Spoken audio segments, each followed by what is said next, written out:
Press the bell icon on the YouTube app and never miss another update.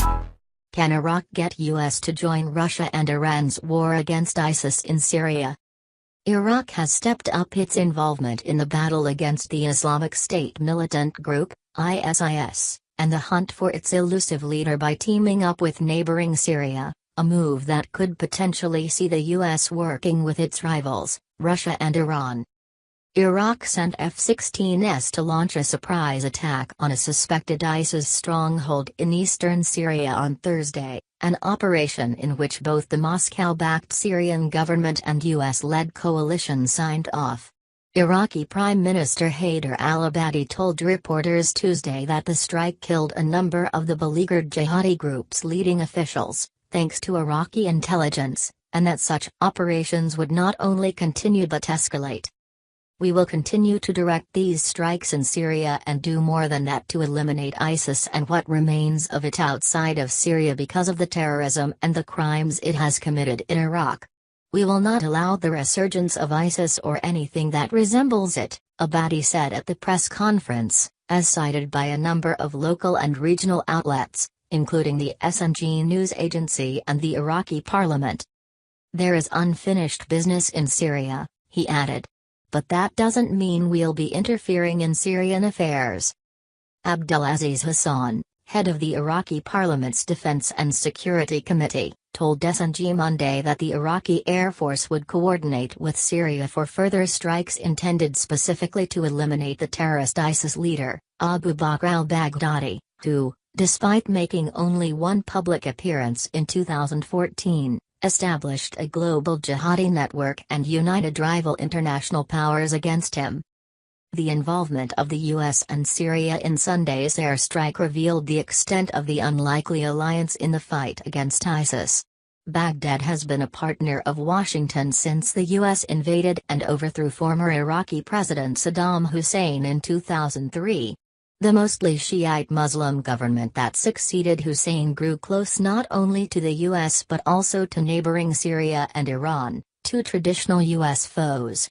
In the decade that followed, a Sunni Muslim insurgency raged in the post-war chaos of Iraq and ultimately produced what's known now as ISIS.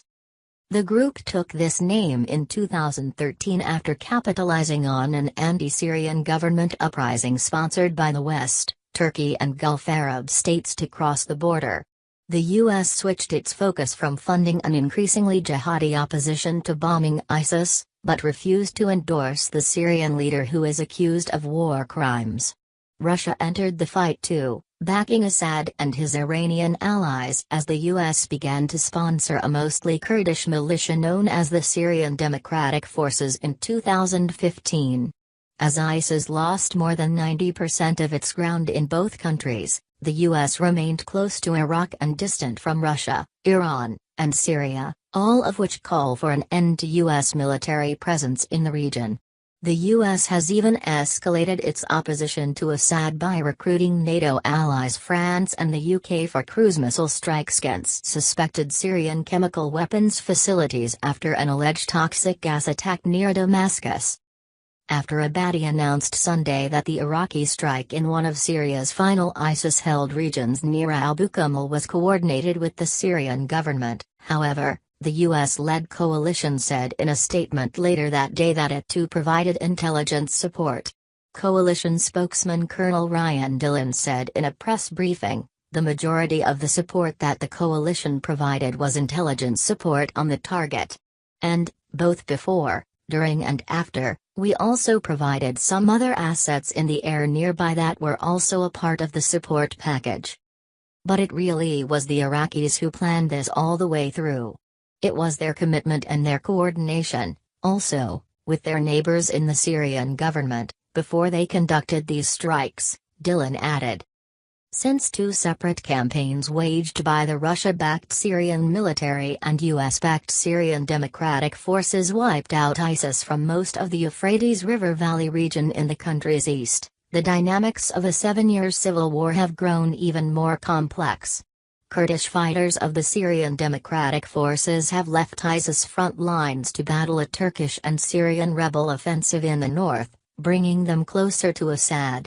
Meanwhile, potentially hundreds of pro-Syrian government fighters died, including Russians, after clashes with an Arab-majority faction of the Syrian Democratic Forces in eastern al-Assad province. The US-led coalition admitted in March that the Kurdish flight led to an operational pause in the Syrian Democratic Forces' ground offensive against ISIS. The US has continued to conduct airstrikes, but soon after the pause, the jihadists took aim at nearby pro-Syrian government positions, especially as Syria's armed forces focused on battling the rebel and jihadi remnants near Damascus and in the north. ISIS has also used this as an opportunity to attempt to re-enter Iraq. The so-called deconfliction line maintained between the US and Russia may be intended to prevent violence, but it may serve as an intelligence-sharing hotline as well. In last week's press briefing, Dillon said that the coalition has shared ISIS positions with Moscow, hoping that they will act on the information that we provided. The notion of a US-Russia alliance against ISIS may have been unheard of under former President Barack Obama, but it was a key talking point for President Donald Trump as he assumed power. Assad himself even welcomed the US as a natural ally if it cut support to anti-government groups, who Trump once said want to fly planes into our buildings. Trump continued to express admiration for Russian President Vladimir Putin's efforts in Syria, even as Western allies condemned them.